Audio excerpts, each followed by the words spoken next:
प्रातः बहुत जल्दी हस्तिनापुर का नगर द्वार खुल गया और अश्वारोही सैनिकों के अनेक गुल्म द्वार से बाहर निकलकर मार्ग के दोनों ओर प्रयाण की आज्ञा की प्रतीक्षा में खड़े हो गए। सैनिक यद्यपि सशस्त्र थे, फिर भी वे युद्ध वेश में न होकर मांगलिक वेश में थे, जैसे किसी समारोह के लिए तैयार हुए। अश्वारोहियों के पश्चात रथों की बारी आई। सबसे आगे रथ पर युवराज देवव्रत विराजमान थे।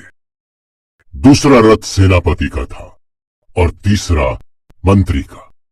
चौथा रथ सबसे बड़ा, सुविधा संपन्न और अलंकृत था, किंतु ये रथ खाली था। उसमें 2 दासियां अवश्य थी, किंतु स्पष्टतः ये रथ दासियों की सवारी के लिए नहीं था। देवव्रत ने अपनी भुजा उठाकर प्रयाण का संकेत किया और उनका रथ सबसे आगे दौड़ चला। रथों के आगे बढ़ते ही अश्वारोही उनके पीछे पीछे चल पड़े। ऐसे अवसरों पर सामान्यतः सेना के साथ जो अन्न और वस्त्रों से भरे छकड़े चलते थे, वो इस छोटी सी सेना के साथ नहीं थे। हस्तिनापुर नगर गंगा के तट पर था, किंतु हस्तिनापुर का राज्य मुख्यतः गंगा और यमुना के दोआब के बीच बसा हुआ था। गंगा के दोनों तटों के साथ साथ आर्यों के प्रमुख नगर बसे हुए थे। इसीलिए गंगा का जल उनके पीने, नहाने तथा खेतों को सींचने का ही प्रमुख स्रोत नहीं था। उनकी परिवहन व्यवस्था भी बहुत कुछ गंगा के जल पर निर्भर करती थी। गंगा के कारण ही उनके नगर एक सूत्र में जुड़े हुए थे और आवश्यकता होने पर स्थल मार्ग की तुलना में जल मार्ग से त्वरित यात्रा की जा सकती थी। किंतु यमुना के साथ अभी उनका इतना गहरा संबंध नहीं हुआ था। वैसे तो मथुरा जैसा प्रसिद्ध नगर यमुना के तट पर ही बसा हुआ था, किंतु उसमें परिवहन अधिक नहीं था। जलचरों की संख्या अधिक होने के कारण उसका जल बहुत सुरक्षित नहीं माना जाता था। यदा कदा उसमें चलने वाली नौकाएं किसी न किसी विपत्ति में फंस जाया करती थी। फिर भी केवटों की विभिन्न जातियां किसी न किसी रूप में यमुना से अपनी आजीविका प्राप्त करने का प्रयत्न निरंतर कर रही थी। यमुना में से मछलियां पकड़ने और नौकाएं चलाने का अधिकांश कार्य ये केवट जातियां ही करती थी। मध्याह्न के आसपास देवव्रत का रथ यमुना तट के एक केवट ग्राम के बाहर रुक गया। उनके रुकते ही अन्य रथ और पीछे आने वाले अश्वारोही भी रुक गए। यमुना तट पर खेलने वाले कुछ बच्चे और घाटों पर नहाते या कपड़ा धोते हुए स्त्री पुरुष सैनिकों को देखकर चौंक उठे। कुछ क्षण स्तंभित रहने के पश्चात वे घबराकर ग्राम की ओर भाग गए। नौकाओं में बैठे केवट स्त्री पुरुषों ने अपनी नौकाएं तटों से हटाकर मध्य धारा में डाल दी, ताकि सैनिक उन तक न पहुंच सके। देवव्रत ने मुस्कुराकर सेनापति की ओर देखा। इन्हें अभय कर दो सेनापति। सेनापति के संकेत पर एक सैनिक ने उच्च स्वर में घोषणा की। ग्राम प्रमुख, पंचगण तथा साधारण स्त्री पुरुष सुने। ये कोई सैनिक अभियान नहीं है जिससे किसी को हानि की आशंका हो। ये हर्ष का अवसर है। कुरुओं के युवराज राजकुमार देवव्रत अपने एक निजी कार्य से आपके प्रमुख दासराज से मिलने के लिए पधारे हैं। वे सारी प्रजा को अभय दे रहे हैं। प्रजा निर्द्वंद भाव से अपने कार्य में लगी रहे। देवव्रत ने मंत्री की ओर देखा। अमात्य नेतृत्व करे। मंत्री राजा शांतनु के साथ यहां आ चुके थे, इसलिए मार्ग से भली भांति अवगत थे। वे आगे आगे चले और दासराज के कुटीर के सामने आकर खड़े हो गए। दासराज ने बाहर निकलकर स्वागत किया। पधारे युवराज। दासराज, मैं एक विशेष प्रयोजन से उपस्थित हुआ हूं। दासराज द्वारा दिए गए आसन पर बैठने के पश्चात देवव्रत बोले, आशा है आप मुझे निराश नहीं करेंगे। युवराज, आदेश करें। देवव्रत ने वृद्ध दासराज को देखा। उसके चेहरे पर न चिंता थी न भय। वो अत्यंत निर्द्वंद भाव से बैठा प्रतीक्षा कर रहा था। मैं अपने पिता चक्रवर्ती शांतनु की रानी बनाने के लिए आपसे आपकी पुत्री देवी सत्यवती की याचना करने आया हूं। पुत्री है तो उसके लिए याचक भी आएंगे ही। दासराज हंसा। वैसे ये मेरा सौभाग्य है कि याचना एक अत्यंत सम्मानित कुल की ओर से आई है। देवव्रत चुपचाप दासराज की ओर देखते रहे। थोड़ी देर में दासराज ने सिर उठाकर देवव्रत को देखा। यदि मैं कन्यादान न करूं तो याचना का स्वरूप क्या होगा? अपहरण? देवव्रत को लगा अपमान से उनका रोम रोम सुलग उठा है। अपहरण करना होता तो इतनी याचना की क्या आवश्यकता थी? राजा शांतनु या देवव्रत के संकेत भर से कन्या का हरण हो जाता, किंतु आर्यों की मर्यादा उसकी अनुमति नहीं देती। दूसरे ही क्षण देवव्रत को लगा अपमान या क्रोध का कोई प्रसंग नहीं है। दासराज एक साधारण केवट है, बहुत सुशिक्षित भी नहीं है कि समझता हो कि उसके मुख से निकले शब्द किसी के मन में क्या भाव जगाएंगे। वैसे भी बहुत संभव है कि अब तक उसके साथ राजाओं और सैनिकों का यही व्यवहार रहा हो। देवव्रत को अपने ऊपर भी कुछ आश्चर्य हुआ। इधर क्या हो गया है कि वे एक ही वस्तु, व्यक्ति या घटना के विषय में दो विरोधी दृष्टिकोणों से सोचने लगे हैं, जैसे वे एक व्यक्ति न हो या उनके भीतर दो व्यक्ति बैठे हों और दोनों एक दूसरे से निपट विरोधी ढंग से सोचते हो। नहीं, हरण नहीं होगा। देवव्रत बहुत स्पष्ट शब्दों और दृढ़ स्वर में बोले, पर आप ऐसा क्यों सोचते हैं दासराज? युवराज, मैं अपनी स्थिति को अच्छी तरह से जानता हूं। दासराज ने बड़े निर्भीक स्वर में कहा, सत्यवती मेरी कन्या है, पर उसकी रक्षा का मेरे पास कोई साधन नहीं है। आप समर्थ हैं, आपके पास सैनिक है, शासन तंत्र है। आप या राजा शांतनु उसका हरण करना चाहें तो मैं कैसे रोक सकता हूं? देवव्रत मुस्कुराए। दासराज, आश्वस्त रहें, कोई आपकी कन्या का हरण नहीं करेगा। क्षत्रियों में कन्या के हरण का प्रचलन अवश्य है, किंतु हरण वही होता है जहां कन्या की रक्षा के लिए उसके पक्ष से लड़ने वाला सशस्त्र योद्धा हो। आपके पास अपने बचाव के लिए सशस्त्र योद्धा नहीं है। आपकी कन्या का हरण क्षत्रिय धर्म के अनुकूल नहीं है। आपने न कन्या के लिए स्वयंवर रचाया है, न आपकी कन्या वीर्य शुक्ला है। तो कन्या तभी हमारे साथ जाएगी जब आप अपनी इच्छा से मेरे पिता की भार्या के रूप में उसका दान करेंगे। और यदि मैं स्वेच्छा से कन्यादान न करूं तो आप लौट जाएंगे? नहीं। देवव्रत के मुख से अकस्मात ही निकल गया। उनका चेहरा आरक्त हो गया, जैसे शरीर का सारा रक्त मस्तक की ओर दौड़ पड़ा हो। पर दूसरे ही क्षण जैसे ज्वार में भाटा आया। उनका मन कुछ शांत हुआ और वाणी स्थिर। मैं जानता हूं आप हमारी याचना अस्वीकार नहीं करेंगे। देवव्रत ने दासराज की ओर देखा। इस बार प्रौढ़ वय का ये व्यक्ति उन्हें शालीन, दृढ़ और व्यवहारिक लगा।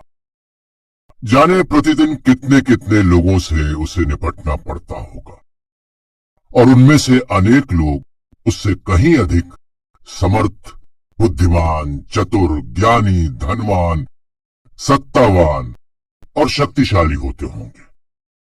उन सबके साथ व्यवहार ने उसे सिखाया है कि किस प्रकार समर्थ लोगों को अप्रसन्न किए बिना अपनी बात पर टिके रहना है और अपने स्वाभिमान की रक्षा करनी है।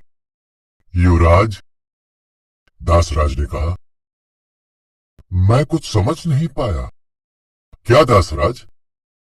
मेरी अस्वीकृति की दिशा में न आप वापस लौटेंगे और न बल प्रयोग करेंगे, तो क्या करेंगे आप?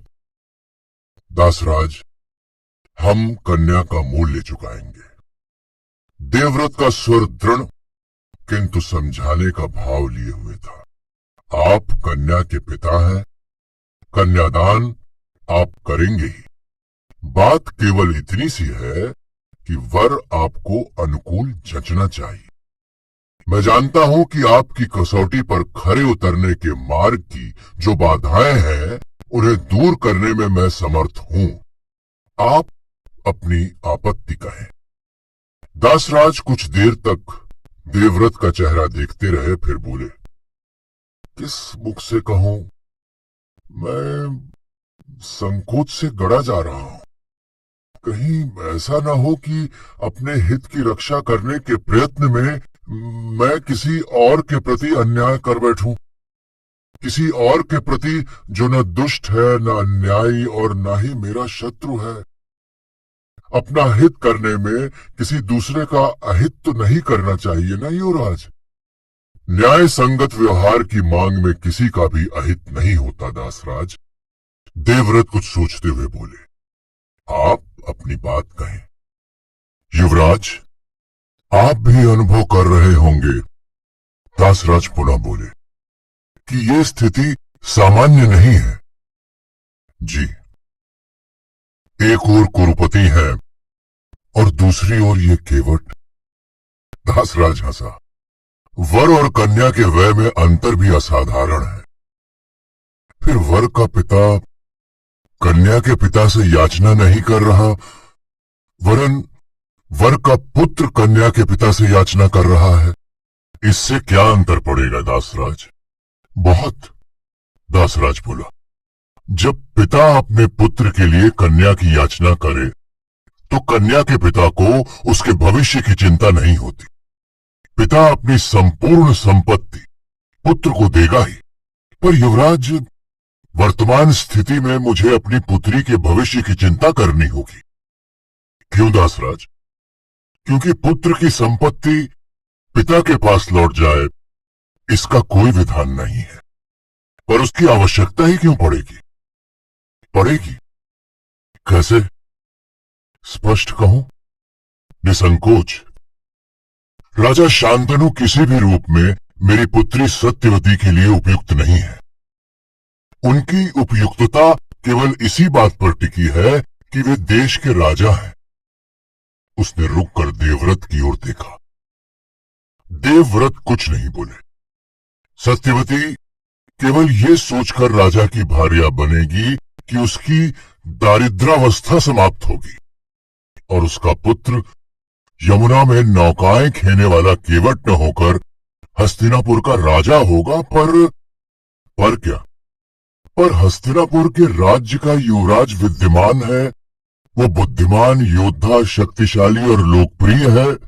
अपने पिता के पश्चात वो राज्य, धन संपत्ति, कुल गोत्र सबका स्वामी होगा। दासराज ने रुककर देवव्रत की ओर देखा। ऐसे में मेरी पुत्री और उसके संतानों का भविष्य क्या होगा युवराज?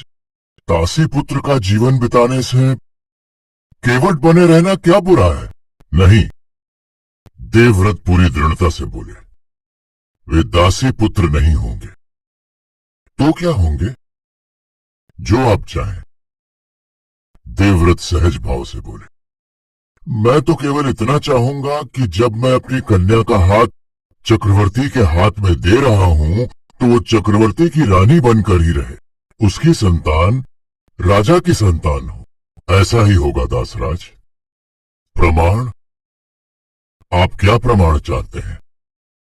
सत्यवती का ज्येष्ठ पुत्र हस्तिनापुर का युवराज हो, स्वीकार है। देवव्रत बोले, ऐसा ही होगा। आश्चर्य से दासराज का मुख खुल गया। आप समझ रहे हैं युवराज कि मैं क्या मांग रहा हूं? पूरी तरह से समझ रहा हूं दासराज। देवव्रत न केवल शांत थे, वरन मुस्कुरा रहे थे। आप युवराज नहीं रहेंगे। पिता के पश्चात आपको राज्य नहीं मिलेगा। आप एक साधारण जन हो जाएंगे। कुरुओं का यह विराट साम्राज्य आपका नहीं होगा। देवव्रत को लगा कि वो दासराज की कुटिया में नहीं बैठे, वे जैसे किसी खुले स्थान में आ बैठे, जहां कोई सीमा नहीं है, बंधन नहीं है, स्वार्थ नहीं है, अर्जन नहीं है। यहां पृथ्वी का आकर्षण नहीं है, वायु का दबाव नहीं है, मन में लोभ नहीं है, ग्रहण नहीं है।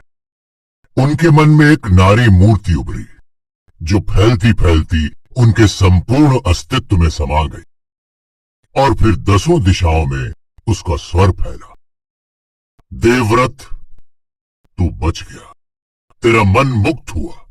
तू प्रपंच से छूट गया। तू सुखी रहेगा पुत्र। ग्रहण में केवल दुख है, त्याग सात्विक है पुत्र।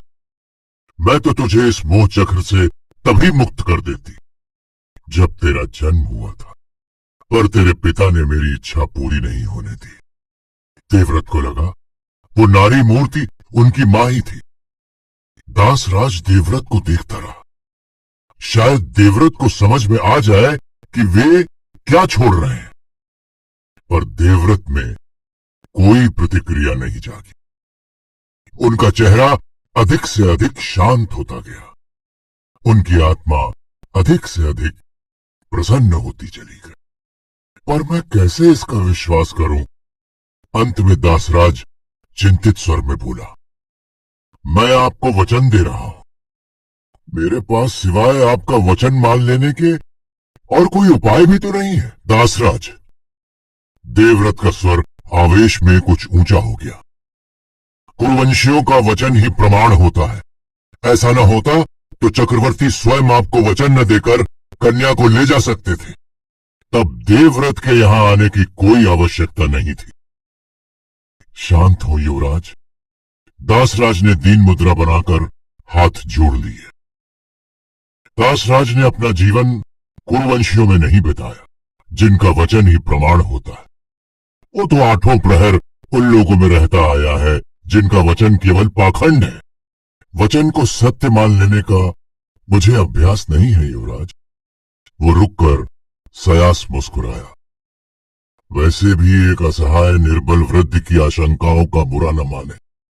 जहां ममता होती है वहां आशंका होती है, और जहां आशंका होती है वहां संदेह भी होता है। आशंकाओं को किसी का विश्वास कर आश्वस्त भी तो होना चाहिए। देवव्रत का स्वर अब भी आहत था। आश्वस्त हुआ। दासराज ने अपने दोनों हाथ ऊपर उठा दिए। किंतु तर्क तो सुनेंगे ना आप? क्यों नहीं? देवव्रत ने तत्काल कहा, किंतु उनका मन पुनः खटक गया। ये व्यवहार सिद्ध वृद्ध केवट अपने तर्कों से अब किस प्रपंच की रचना करने जा रहा है? कुरुवंशियों का वचन ही प्रमाण है, दासराज बोला।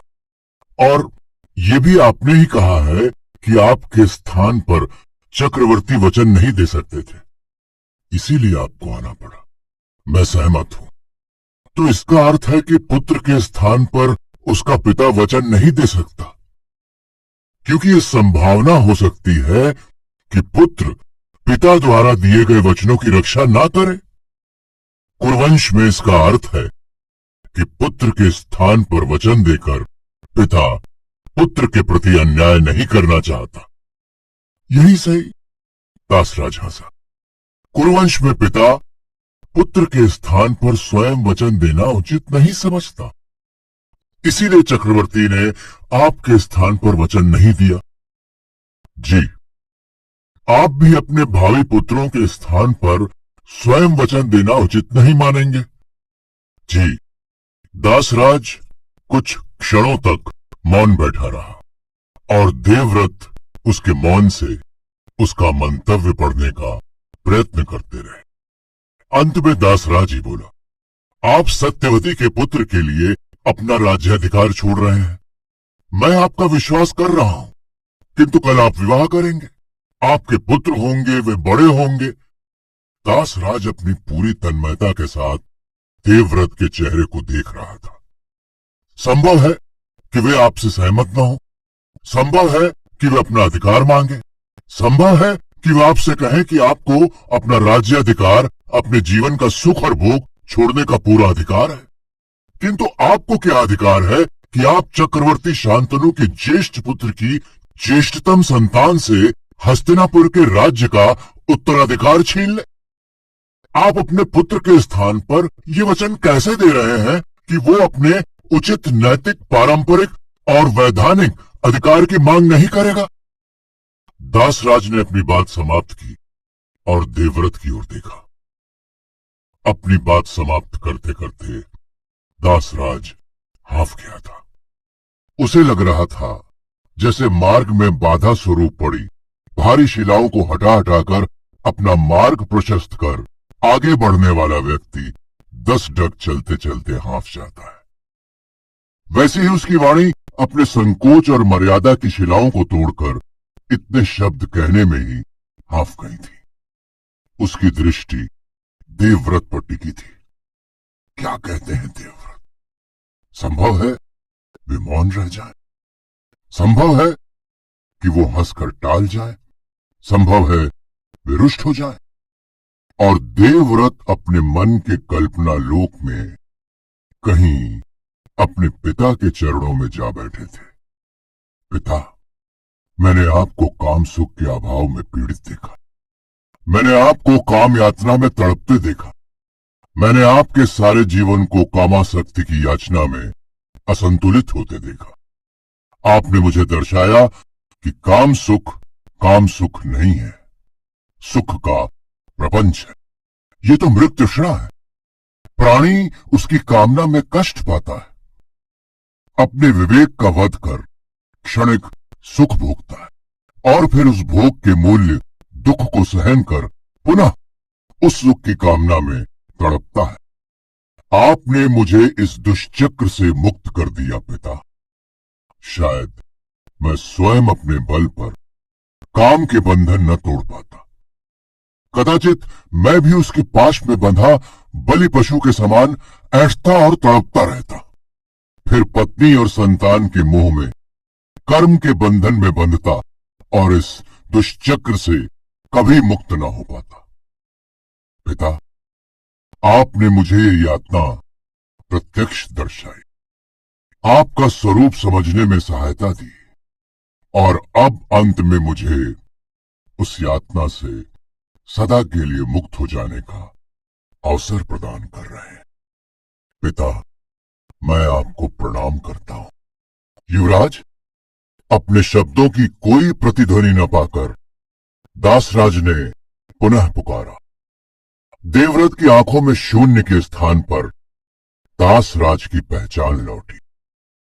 उनके मुख पर सहज मुस्कान आई और उल्लासित होकर उन्होंने कहा, दासराज, मैं आपको वचन देता हूं कि मेरा पुत्र, पौत्र, प्रपौत्र कोई भी कभी भी आपसे, मुझसे और आपकी पुत्री की संतान से अपने पैतृक राज्याधिकारी की मांग नहीं करेगा। वे बिना रुके ही कहते गए, मैं सूर्य, पृथ्वी और पवन को साक्षी मानकर प्रतिज्ञा करता हूं कि मैं आजीवन अविवाहित रहूंगा। मंत्री के शरीर पर जैसे बिजली गिरी। कांगे, युवराज, ये क्या किया आपने? देवव्रत के होठों पर अपार्थिव मुस्कान थी। मैंने स्वयं को बचा लिया, अमात्य प्रवर। अब मेरे लिए जीवन न यम फांस है, न काम पाश। मेरे मन में न स्त्री की कामना है, न संपत्ति की, न अधिकार की। माता मुझे जीवन मुक्त कर आखिर और किन दुखों से बचाना चाहती थी। देवव्रत उदास नहीं थे। उनके चेहरे पर न कोई पश्चाताप था, न द्वंद्व का अंधकार। उनके चेहरे पर सफलता और मुक्ति का उल्लास था। दासराज ने हाथ जोड़ दिए। युवराज, आप मनुष्य नहीं हैं, आप देवता हैं। आप सचमुच पवित्र गंगा के पुत्र हैं, जो धरती के मल में से केवल इसलिए बहती है कि अपने दोनों किनारों को सींच सके, उन पर बसने वाली भूखी प्रजा को अन्न, जल और जीवन दे सके। आप धन्य हैं देव। उसका सर भर्रा आया। और मैं ऐसा चांडाल हूं जिसने आप जैसे देव पुरुष से उनके जीवन का संपूर्ण सुख छीन लिया। मैंने आपका सब कुछ छीन लिया। देवव्रत ने दासराज के कंधे पर प्रेम भरा हाथ रखा। आप नहीं जानते दासराज कि आपने मुझे क्या क्या दे दिया। उठिए, मोह त्यागिए और अपनी पुत्री और मेरी मां देवी सत्यवती की विदाई का प्रबंध किया।